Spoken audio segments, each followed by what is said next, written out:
नमस्कार बच्चों, फिर से स्वागत है आपका आपके अपने YouTube चैनल नम अकेडमी पर। बच्चों, स्टैंडर्ड 8 के लिए डिस्काउंट एंड कमीशन का हम चैप्टर कर चुके हैं शुरू। 9.1 में था सब कुछ अबाउट डिस्काउंट, 9.2 में है सब कुछ अबाउट कमीशन। क्या होता है कमीशन? एक नया वर्ड आपको मिलेगा, रिबेट। क्या होता है रिबेट?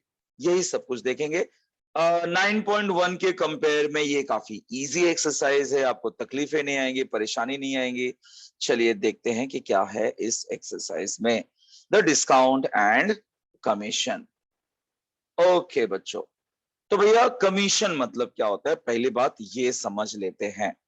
बड़ा सिंपल सा मीनिंग है बच्चों। सपोज आप कोई बाइक सेल करना चाहते हो, आपने बोला मुझे बाइक बेचनी है, लेकिन किसको बेचूं? आपकी पहचान 3-4 लोगों से है, 3-4 लोगों से पहचान है, उन लोगों ने मना कर दिया, भाई मुझे बाइक नहीं खरीदनी, मैंने अभी खरीदा है, मैं बाद में खरीदूंगा, तुम्हारी बाइक गंदी है, तुम्हारी बाइक ऐसी है, तुम्हारी बाइक वैसी है। आप हो जाते हो परेशान। तो ऐसे पे आपको क्या करना होता है? एक सेलर यानी कि जो एजेंट होता है, एजेंट जैसे कि OLX, क्विकर, या आपके पास लोकल कोई एक होता है जो बाइक की एक शॉप खोल के बैठा है, वो बोलता है कि we sell and purchase second hand bikes. उसके पास आप जाते हो एज अ सेलर। आप उसके पास जब जाते हो तो एज अ बायर भी लोग उसी के पास जाते हैं, क्योंकि बायर जो खरीदने वाला है उसको मालूम है कि भैया यहाँ पे सेकेंड हैंड वाली सारी चीजें मिलेंगी। तो भैया एजेंट ने अपना एक ट्रेडमार्क बना दिया, एजेंट ने अपना एक मेहनत की है, उसने एक रुतबा हासिल किया, उसने बताया है पूरे मार्केट में कि उसके पास फुर्सत से आओ, कभी भी आओ, सेकेंड हैंड में जो सामान चाहिए मिलेगा। यानी उसने चूज कर लिया कि वो दिन रात यही काम करेगा कि लोगों के सेकेंड हैंड चीजों को बेचवाएगा। तो भैया उसका घर कैसे चलेगा? आपने बोला कि मेरे को बाइक 15,000 में बेचनी है, अगर वो 15,000 में ही बेचवा दिया तो ये एजेंट किस लिए बैठा हुआ है? भाई एजेंट दिन भर बैठा था, उसका कुछ काम है। वो क्या कहेगा? ठीक है, मैं आपका बाइक 15,000 में बिकवा दूंगा, लेकिन मुझे क्या मिलेगा? आपने बोला भाई 1,000 रुपया तू रख लेना बस, लेकिन मेरा जल्दी से बिकवा दे, मुझे पैसे की जरूरत है, या मुझे नया बाइक खरीदना है। देन एजेंट एग्री हो जाता है, ठीक है, मैं 15,000 में सेल करवा देता हूं, तो मुझे 1,000 रुपीज मिलना चाहिए। यानी बच्चा आपने क्या कॉम्प्रोमाइज किया? आपका 15,000 में सेल तो होगा, लेकिन आपको मिलेगा कितना? आपको मिलेगा 15,000 माइनस 1,000 रुपए में, यानी कि आपको मिलेगा 14,000 रुपया। तो ये जो गया इसे आपने कहा कि मैंने कमीशन भी दे दिया, ये एजेंट का कमीशन हुआ। अच्छा इतना ही हुआ क्या? मैं बायर हूं, मैं आपका बाइक खरीदने आया, मैंने बोला भाई कोई सस्ते में अच्छी बाइक दिला दो। एजेंट बोलेगा एक बाइक है, वो झूठ बोलेगा मुझसे, 20,000 तक का है, मैं तुमको 15,000 में दिला सकता हूं, लेकिन मैं तुम्हारा इतना फायदा करा के दूंगा, मुझे क्या? आप बोलेगा ठीक है चल 1,000 रुपए तू रख लेना, मेरे को 15,000 में दिला। ठीक है, 1,000 रुपए मैं तेरे को दे दूंगा। यानी कि एक्चुअली आपको कितने में पड़ा, बायर को कितने में पड़ा? 15,000, क्योंकि वो बताएगा, सेलर को क्या बोलेगा कि 15,000 में बेच रहा है, प्लस आपको 1,000 रुपया कमीशन देना पड़ेगा, यानी आपको पड़ेगा 16,000 रुपए में। Here also this is commission. अच्छा, मैं जितने आसान भाषा में कह रहा हूं उतने आसानी से कमीशन आपको मिलेगा नहीं, ये तो मैंने फ्लैट रुपीज कर दिया। आपको परसेंटेज में कमीशन रहेगा, यानी एजेंट बोलेगा कि 10% मेरा कमीशन, 20% मेरा कमीशन। कोई बात नहीं, तो 20% जैसे कि 20% ऑफ 15,000 निकाल लोगे, उसका जो भी कमीशन आएगा वो कमीशन हो जाएगा। यानी कमीशन क्या होता है बच्चा? जो बीच में एजेंट जो अपना पैसा लेता है उसको कहते हैं कमीशन। फिर ऐसे ही एक बच्चा प्राइस आ जाता है जिसको हम कहते हैं रिबेट। अब ये रिबेट क्या होता है ये भी समझ लीजिए। रिबेट भी कोई ऐसा कुछ विशेष नहीं, रिबेट देखा जाए तो कमीशन टाइप का ही हुआ, लेकिन मतलब उसको कैलकुलेट करना, कैलकुलेट जब करोगे तो जैसे कमीशन कैलकुलेट करते हैं वैसे ही रिबेट कैलकुलेट करोगे, लेकिन रिबेट एक डिफरेंट चीज है। सपोज बच्चों क्या होता है कि आजकल क्या होता है, जैसे खादी, खादी के कपड़े जो महात्मा गांधी पहनते थे, नेहरू जी पहनते थे, या जो भी थे, खादी का हमने मूवमेंट पढ़ा हुआ है, ये सामान बेचना चाहते हैं, पर ये बिक नहीं रहा, लोगों के पास फैशन में इंटरेस्ट नहीं है, प्राइस उसका बहुत महंगा है, 100 रुपीज समझो उसका प्राइस है, लेकिन कस्टमर नहीं मिल रहा है। तो ऐसे केसेस में गवर्नमेंट क्या करती है, वो डिसाइड करती है कि चलो हम इसमें हेल्प आउट कर देते हैं दुकानदार को। वो शॉपकीपर को कहेगा एक काम करो, आप ना इसे 90 रुपीज में ही बेचो। अगर आप 90 रुपीज में बेच पाए तो जो 10 रुपए का नुकसान है वो 10 रुपया हम भरेंगे। कौन भरेगा? गवर्नमेंट भरेगा। कस्टमर को कितने में मिलेगा? 90 रुपए, यानी आपके लिए तो डिस्काउंट ही हुआ, रिबेट आपके लिए तो डिस्काउंट हुआ ना, तो आपके लिए रिबेट डिस्काउंट हुआ, आपको 90 रुपीज में मिला, लेकिन दुकानदार को नुकसान हुआ क्या? नहीं, उसे 10 रुपया गवर्नमेंट से मिलेगा, 90 रुपीज आपसे मिलेगा।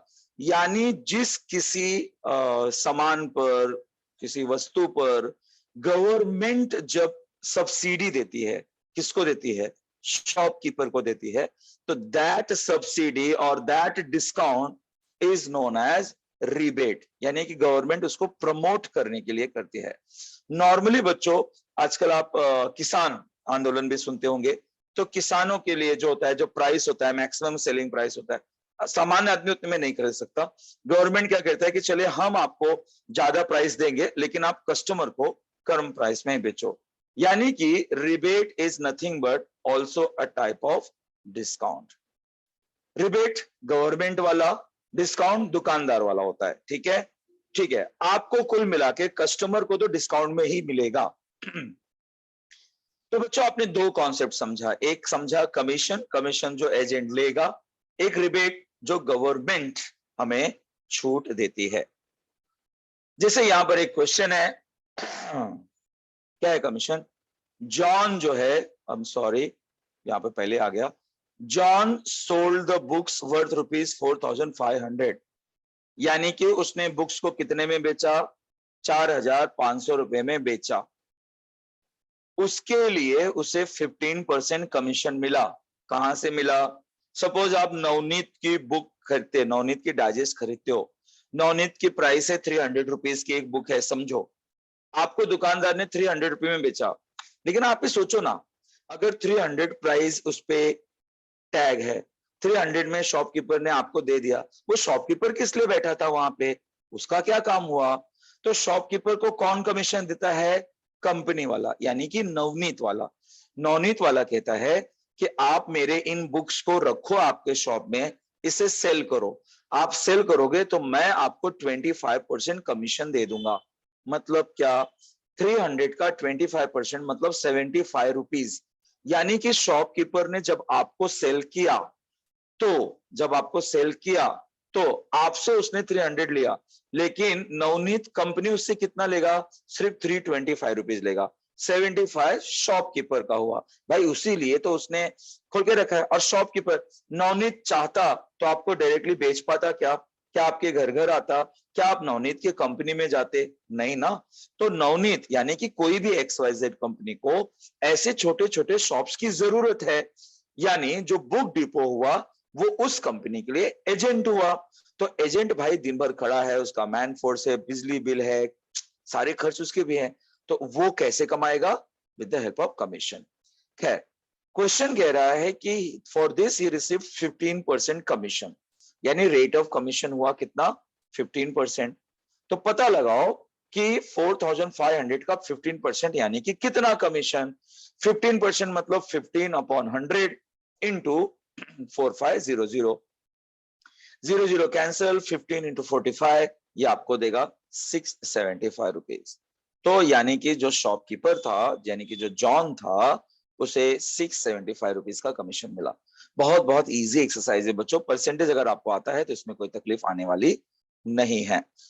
यहाँ पर रफीक भाई हैं जो 15,000 रुपए में कोई फ्लावर्स जो हैं वो सेल कर रहे हैं by giving 4% commission to the agent. यानी रफीक भाई जो हैं वो फ्लावर के होलसेलर हैं, लेकिन उनका फ्लावर का दुकान बहुत दूर है। वो बिचवाना चाहते हैं, वो मतलब समझो कि उनका एक खेत है जहां पे फ्लावर्स हो गए, फ्लावर वो डायरेक्टली बेच नहीं पा रहे हैं, तो उन्होंने क्या बोला, एजेंट को अपॉइंट किया, बोले तुम मेरे फ्लावर्स बिकवा दो, मैं तुमको 4% कमीशन दे दूंगा। तो पता लगाओ कि अगर एजेंट ने 15,000 रुपए के फ्लावर्स बेच दिए, सेलिंग प्राइस 15,000 था, रेट ऑफ कमीशन 4% था, तो बताओ कि कितना कमीशन पे करना पड़ा होगा। तो कमीशन होगा 4% ऑफ सेलिंग प्राइस, यानी कि 600 रुपीज। तो रफीक भाई को पूरा का पूरा 15,000, उसने गया 15,000 में बेच दिया, पूरा का पूरा 15,000 मिला क्या रफीक भाई को? नहीं मिला, क्योंकि रफीक भाई ने प्रॉमिस किया था कि तुम मेरा फ्लावर सेल करवा दो, मैं तुमको 4% उसमें कमीशन दे दूंगा। यानी कि एजेंट को वो कितना देना पड़ेगा, 600 रुपीज देना पड़ेगा। तो जो रिमेनिंग अमाउंट होगा वो रफीक भाई को मिलेगा। सो रफीक भाई would get selling price minus commission. Selling price था 15,000, उसमें से 600 रुपया गया, यानी कि 14,400, यानी कि 14,400 रुपीज। इतना ही अमाउंट मिलेगा किसको? रफीक भाई को मिलेगा। समझ में आया? बहुत बहुत बहुत इजी क्वेश्चन है बच्चों। So Rafiq paid ₹600 as a commission and amount received was 14,400 rupees.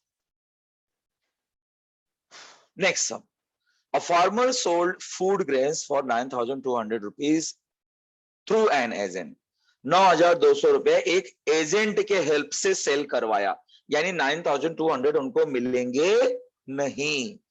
Commission था 2%। बताओ एजेंट को कितना मिला, हाउ मच ही गेट। तो भैया ऐसा है कि फार्मर ने सेल किया 9,200, यानी सेलिंग प्राइस था 9,200, कमीशन का रेट था 2%। तो पहले पता लगा लो कि कमीशन हुआ कितना, 2% ऑफ सेलिंग प्राइस, यानी कि इतना। तो एजेंट को कितना मिलेगा, तो सिर्फ एजेंट को कितना मिलेगा उतना ही पूछा है, यानी कि सिर्फ कमीशन पूछा है, ये नहीं पूछा है कि फार्मर को कितना मिलेगा। अगर फार्मर को कितना मिलेगा ये पूछता तो सेलिंग प्राइस में से हम कमीशन को माइनस करते, लेकिन फिलहाल एजेंट को कितना मिला, तो एजेंट को तो सिर्फ कमीशन मिला, यानी कि ₹184 मिला। So that's it, the sum gets over. Number 4, बहुत ही प्यारा सम, बहुत ही अच्छा सम, ध्यान रखना बच्चों, इजी सम है। सम कह रहा है कि उमा ताई ने परचेस किया फ्रॉम खादी भंडार। खादी भंडार आते ही यार समझ जाना कि ये रिबेट के बारे में कुछ तो सम है। तो भैया 3 साड़ीज खरीदा 560 रुपए का, हर एक साड़ी 560 रुपए का है, तो 3 साड़ी का कितना हुआ, 1,680 रुपए। उन्होंने 6 बॉटल्स ऑफ हनी खरीदा, हर बॉटल 90 रुपीज का था, तो cost of 6 Honey bottle 90 rupees each, ये हुआ 540 रुपीज, यानी कि टोटल प्राइस कितना हो गया, एक्चुअली इतना हो गया। यहां तक समझा? डन।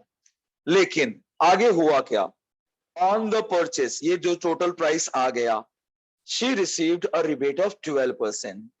गवर्नमेंट ने उनको थैंक यू कहा, थैंक यू आपने हमारे हनी बॉटल्स खरीदे, आपने हमारी खादी की साड़ियां खरीदी, हम आपको दे रहे हैं 12% का रिबेट। तो आप सोचोगे ना कि 12% का रिबेट मतलब छूट, डिस्काउंट। हाँ, तो आप पता लगा लो कि 12% का रिबेट मतलब कितना रिबेट, तो 12% ऑफ द टोटल प्राइस, यानी कि आप सॉल्व किए, आ गया 266.40। इतना रुपीस का रिबेट मिला, इतने परसेंट का डिस्काउंट मिला, यानी आपको एक्चुअली 2,220 रुपीस पे नहीं करना है, आपको उसमें रिबेट यानी कि डिस्काउंट को माइनस कर देना है। So total amount of purchase minus rebate, यानी कि आप माइनस करेंगे आपको मिलेगा 1953.60, यानी कि उमा ताई को एक्चुअली पे करना पड़ेगा कितना, 1953.60। ठीक है बच्चों, उम्मीद है आपको ये समझ में आ गया होगा। Very very very very very very important, very easy sum बच्चों। ओके, सम को आपको इसको रिवाइज करना होगा, आप तो अभी छोटे हो, ठीक है। ये आ गए हम अपने आखिरी सम की तरफ। एक्टिविटी है, इजी सम है, अच्छा सम है, लेकिन ध्यान देना पड़ेगा। क्वेश्चन कह रहा है use the given information and fill in the boxes with the suitable numbers. Srimati Dipanjali purchased a house for 7,50,000 from Srimati Leelaben through an agent. Agent had charged 2% brokerage for both of them. तो बच्चों ये सब उसी तरीके से जो मैंने starting में आपको बाइक सेल करने के बारे में बताया. यहाँ पे जो लीला बहनें परेशान है वो अपना फ्लैट बेचना चाहती हैं, दीपांजलि बहन परेशान है वो फ्लैट खरीदना चाहती हैं, लेकिन लीला बहन को पता नहीं कि दीपांजलि बहन कौन है, दीपांजलि बहन को पता नहीं कि लीला बहन कौन है. कैसे बेचे भाई, ये लोग मिलेंगे कहाँ? तो ये जाते हैं एक ऐसे ऑफिस में जहां पर बड़े बड़े बोर्ड्स, बड़े बड़े स्टिकर्स, होर्डिंग्स लगा के रखे हुए हैं कि हम बेचते हैं सेकेंड हैंड न्यू फ्लैट्स, आइए हमारे पास. गए उनके पास, उसने शर्त रखी मैं आपको कस्टमर दिलाऊंगा, लेकिन मेरा क्या, मेरा 2% कमीशन होगा. दोनों एग्री हो जाते हैं क्योंकि दोनों को बहुत ज्यादा नीड है. वो फ्लैट बेचना चाहती है और वो फ्लैट खरीदना चाहती है. तो भैया फ्लैट खरीदना कौन चाहता है? दीपांजलि बहन. प्राइस कितना तय हो गया है? 7,50,000. तो यहां पर कितना ब्रोकरेज, ब्रोकरेज का मतलब कमीशन, दीपांजलि बहन को कितना ब्रोकरेज एक्स्ट्रा देना पड़ेगा? तो 7,50,000 का 2% देना पड़ेगा. 0 कैंसिल, 15,000 ब्रोकरेज हो गया. यानी कि ऐसा है बच्चों, सेम चीज 7,50,000 में तो लीला बेन ने बेचा भी ना, उनको भी इतना ही देना पड़ेगा. 15,000 कहां से? एजेंट का फायदा देखो, दीपांजलि बेन से भी लेगा 15,000, लीला बेन से भी लेगा 15,000. मतलब एजेंट ने टोटल कितना लिया? 15,000 प्लस 15,000, यानी कि 30,000 कमीशन हो गया. एजेंट खुश. खुश तो भाई दीपांजलि भी हुई थी, लेकिन दीपांजलि बहन जिन्होंने फ्लैट खरीदा है, पे किया है, मतलब पे करके खरीदा है ना, क्या उनको 7,50,000 में ही मिल गया फ्लैट? नहीं, 7,50,000 में उनको एजेंट का कमीशन भी देना पड़ा था. यानी दीपांजलि बहन के लिए कॉस्ट ऑफ द हाउस कितना पड़ा? 7,65,000 रुपीज. लीला बहन को कितना मिला? उन्होंने तो खुशी खुशी में 7,50,000 में बेचा, पर क्या उनको इतना ही मिला? नहीं, एजेंट ने उसमें से अपना कमीशन अपने पास रख लिया. जब आप सेल करते हो तो सेल करते वक्त आपको जो पैसा मिलने वाला था तो एजेंट पहले अपना कमीशन कट कर लेता है. यानी कि 7,50,000 में से 15,000 माइनस हुआ तो 7,35,000 रुपीज का कमीशन उसे मिला. 7,35,000 रुपीज ही मिला फ्लैट बेचने के बाद. तो बच्चों इस पूरे एक्सरसाइज में आपने सीखा what is commission, what is rebate, कैसे कमीशन ब्रोकरेज जरूरी होता है. तो बड़ा ही प्यारा एक्सरसाइज था बच्चों. इसी के साथ ये बड़ा ही इंपॉर्टेंट सा जो चैप्टर था वो हुआ खत्म, चैप्टर नंबर 9. अगला मैं आपको लेकर आऊंगा वेरिएशन. कुछ लेक्चर्स मैंने रोक के रखे थे जिसमें सारे कंस्ट्रक्शन वाले हैं. होपफुली एक अच्छा सा मुझे दिन मिलेगा जिसमें मेरी छुट्टी रहेगी, तो मैं सारे कंस्ट्रक्शंस के वीडियोस एक साथ बना दूंगा एंड वो भी अपलोड कर दूंगा. तो मैं इतना कह सकता हूं कि आने वाले संडे तक या मंडे तक आपका सिलेबस मैं पूरा कर दूंगा कंप्लीट. तो स्टैंडर्ड 8 के साथियों, अगर आप नए हैं, ये वीडियो आपको पसंद आया है, do like this, subscribe this, share this, बताइए भाई बताइए. Bye bye.